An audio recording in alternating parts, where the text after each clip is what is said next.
Hello, everyone. Welcome to part of the series on FY21-22 annual work plan. What does this mean? Well, welcome to the mother of all worksheets, the target parameter. So for people that have been working on this project, you'll know that this is the source of all numbers. And for those who haven't, you now know it is the source of all numbers. In this entire worksheet, there's only two places that we type in numbers: target parameters and something new we've added called costing table. But target parameter, everything comes from this. It informs the DIP, it informs the IPTT, it informs the budget, it informs everything. So that's why we're going to spend a little time looking at this. This is the calculator. So first of all, what is the annual work plan? Well, the annual work plan is every year we submit our work plan to USAID by August 31st. We usually spend the first couple weeks of August having workshops and meetings to discuss strategies and details. Then when we submit to USAID, we spend the month of September going back and forth with them. We need to agree by September 30th, as it has to be approved by USAID by then. Central to the annual work plan is we have several worksheets, including the target parameter, the IPTT, and the DIP. We're only going to look at the target parameter in this presentation. So again, why is it important? Because all numbers come from here. We've tried this over years and having numbers in different locations and the DIP and then relocating it back. You'll see actually there's some historical problems with that. You're going to see some problems with references. So we realized that everything needs to come out of this.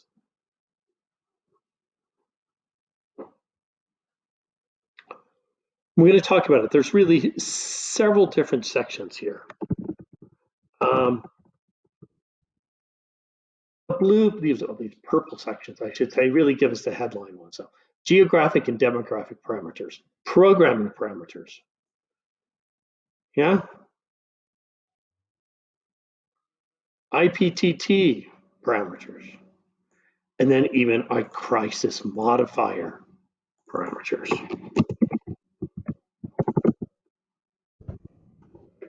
These all give us different sense of what are the different sections. And you may look at this and you rightfully would probably be feeling a little overwhelmed to say, oh my goodness, there's 989 lines to this worksheet. It's like a 989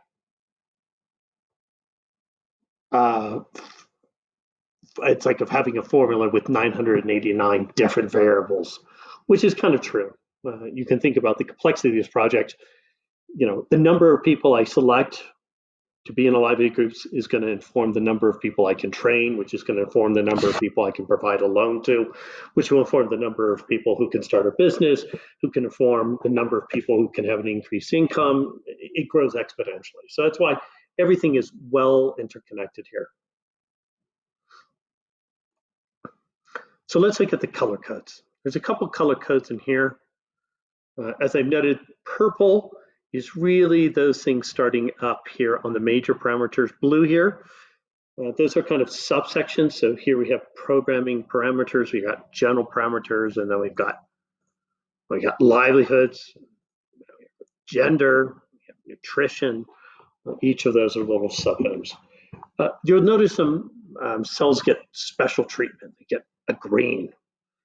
Green just means it's such a widely used number that we just need to highlight it so we know what to come back with. So number of household members in LG, 24,500, really important number. When we want to talk about the number of LG groups, we know what they're, so those are what the greens are. Yellows are kind of areas that we need to pay attention to. So here's some examples. Sometimes they may be in the comments here.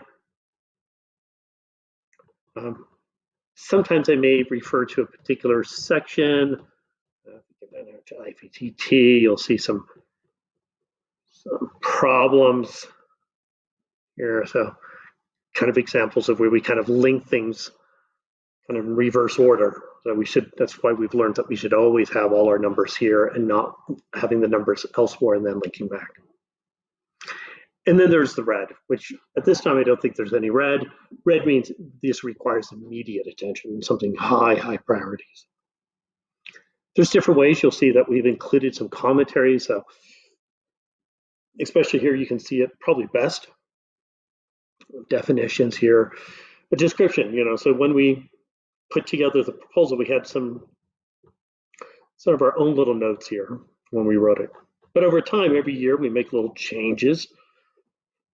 So this is the section that kind of column F is our amendments. So if you want to say, well, why did I change that number? Well, this was included in the IPT in the summer of 2017. And we kind of tell the story of where that number may have changed over time. So we kind of captured our knowledge over time. You may see some cases comments or notes. There's really no big difference. Let's give you an example here. Here we have like a note, which is noted that RC Nageli split into RC Nageli and Hebben RC. So that was a while ago. So we wanted to take note of that. Or maybe there was oftentimes the only time we've used notes and comments is when there's not a clear place where we can actually put that in the amendment section. There's no easy way of typing that in here. So most of the things you'll be looking at will be under either amendments or descriptions or in the text, but sometimes you may see something here. In some cases, we may even have strike throughs. Let's go down to, I think we have one example down here, agri dealers. We actually were at one point thinking how to measure new agri dealers versus our existing ones. So that's something that we decided, well, we don't want to keep on tracking that. That's not an important number. But instead of removing it, we just kind of struck it out. I have to say, some of you may go back and say, but wasn't there a formula before? There was a couple that were in there that they ended up being kind of just side notes, the kind of calculations we did on the side, but really didn't lead to anything. So I did remove a couple of what was called dead end formulas. In other words, they were just kind of randomly put in there. They weren't connected or integral to any part of the actual flow. So let's kind of go through what are the different sections. And I said there's really 4. So demographic parameters. So this is our zone. We're at how many Cabellis were in there, total population, PS&P. This was really helpful for us when we started putting together the proposal. And this does not reflect necessarily it does not reflect the livelihood group updates, but it gives you an idea of the initial thinkings, how many LG groups we thought would be in a group. And you can even see some good important numbers like 26 people were in the group and 1.2 people per household. And we'll see those numbers down here. Those are some of the green numbers I talked about. But we'll come back and look at this later on. For those who've looked at the dip, this is really helpful because this actually lets you know, how many, in Zawai Dugda, what percentage of our clients are in Zawai Dugda? 6%, for example. That's good to know. So it's interesting as you look at these, some of the big hitters, 20%, that's a Shala. Or if we want to take a look at Soraro at ATGK, those are really big numbers. 19% of our clients are in those respectively, 19 and 16%. So when we change any number in this, which we don't change the numbers in here, but when we do, you can see how that can have a knock-on effect. And so every number derives from this. And that's kind of the important thing to know is as you go down, you'll see that there's greater connectivity. So almost everything derives from these numbers. Now, we had a couple other things that would help us, for number of years, there were 5, how many quarters, the exchange rate we used initially, which was always kind of helpful to know, how many zones, how many worridas, or demographic details. These are less relevant, but still kind of gives you an idea of how we are thinking about some staffing levels, and those have changed quite a bit since we've gone through. Livelihood groups, this is really interesting, so we said, out of PS&P households, we thought that 80% of them would join to be, LG group members. And then you can see how those numbers all derive. We have some numbers in here which are good to know, which is we don't assume that all LG members will attend trainings. That's just not possible. Sometimes people need to attend a funeral or they're not interested. There's attrition rates. We also say of those 80% of people who attend training, maybe only 75% actually apply what they learn. So we have lots of good assumptions here. Then we won't go into detail for each one of these, but then we have kind of these different sections. So livelihoods, so this gets an idea of, how many people are going to select on-farm and off-farm. You'll see a lot of times we use percentages. Those percentages then inform the numbers. And I would encourage you, whenever you see a number, and you'll actually notice that there's very few numbers, more percentages than anything else. You can see almost all these are formulas. You may say, what's this? Well, it's because you need to kind of understand there's variables on variables on variables. And so it allows you to kind of go back. For people that are interested in looking at how to do that, you can, to give you an idea here, you can even trace a dependence. If you want to know how many items actually rely on this number, you can actually click on dependent. You can see there's a lot. That number really echoes throughout the whole document, So when you simply say, oh, well, let me just change a single number, well, you'll see that single number can have huge effects onto other ones. So really be careful before you do that. And definitely let some people know before you're changing any numbers in. All right. So these are the numbers which then inform the dip, which I've highlighted before. You can now see target parameters, but it also informs the IPTT.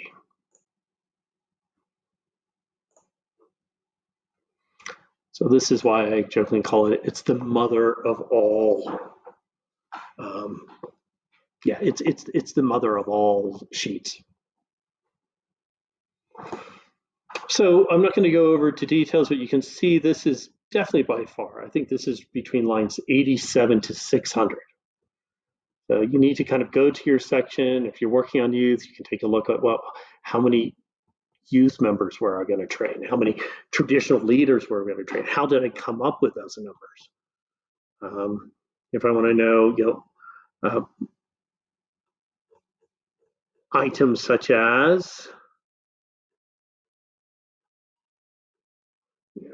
let's go up here, access to finance, how are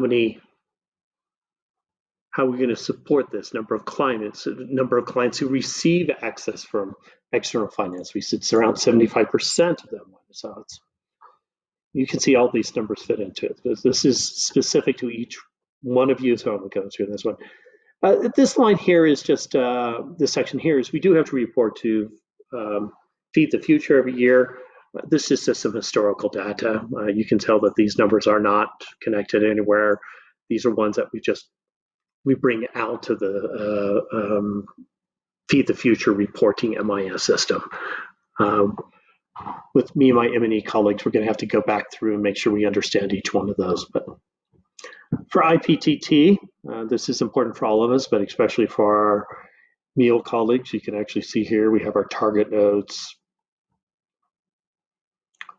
So let's just show you how this relates here. So in our log frame, we have percentage of graduating households that have self-graduated. So here's a log frame.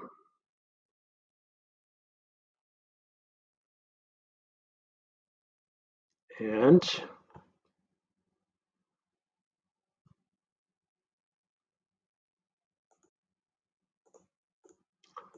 I was going to show you an indicator that I cannot seem to find right now. So let's go back and take a look at another indicator we have here is on the IPTT. So let me scroll up. It's usually easier to start from the top. Here it is. So yield of targeted agriculture. So let's go and take a look here. So yield of target agricultural commodities. So first of all here, All right, right here we are. This is our first indicator that we'll be measuring. Yeah, that, as you can tell, connects to, that links to our log frame.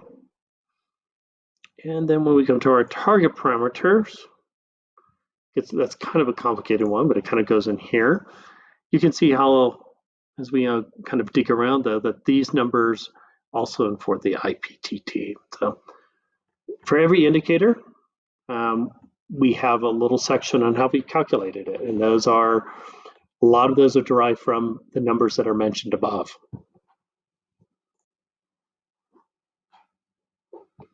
You also see, again, we try to even link the language there, IPTT. So you may think, well, that's hand-written typed, but it isn't. Actually, that is connected to the IPTT, which is then connected, that same one, it gets connected to the log frame. So this way our spelling and our word choice remains consistent between the different documents.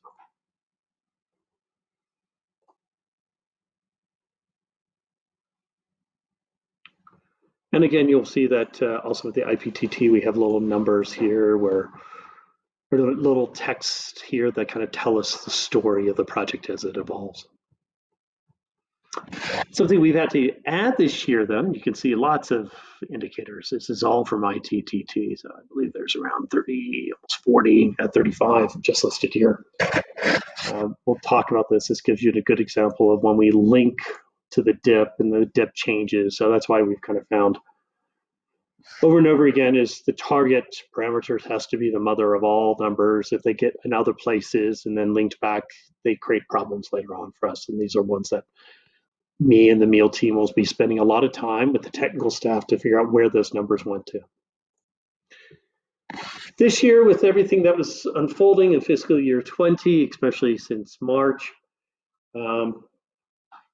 we have here the, in fact, let me just remind ourselves that was actually March kind of around there. So every time we kind of modify our project, so we have phase 1. We're all kind of familiar with that. That's what we've just kind of gone through. This is kind of the cash transfers. So I'm always playing with these. So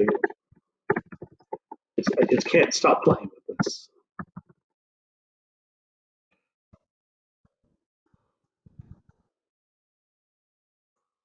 Cash transfers table here.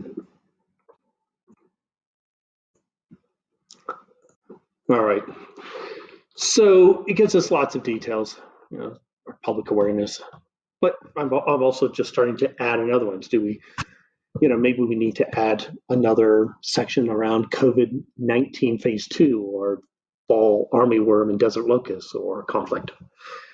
So again, this is a living document. I have to say, when we talk about documents are always a living document, I can say that the target parameters is probably one of the best examples of it. So as we move forward, just a couple things is be aware this is where you're going to be changing numbers. Before changing any numbers, you need to consult with me and we're going to talk about how to do it, because you can now see if you change one number because you feel that it's more appropriate for targeting purposes, it's going to change everybody's target. And that's just the very nature of an integrated program.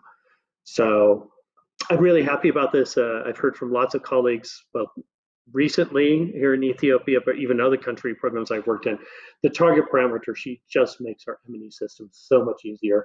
It allows us to understand how well things are interconnected. And most importantly, is we all make decisions, but you can see now we're documenting decisions as we decide what they are, and we're adapting, we're changing those assumptions. But you can now go back, even this late into the project, and understand what we were thinking about before the project even started, so you can understand the progression of thought. So again, thank you very much. And the target parameter sheet is we'll be spending a lot of our time as we work on our annual work planning. Take care.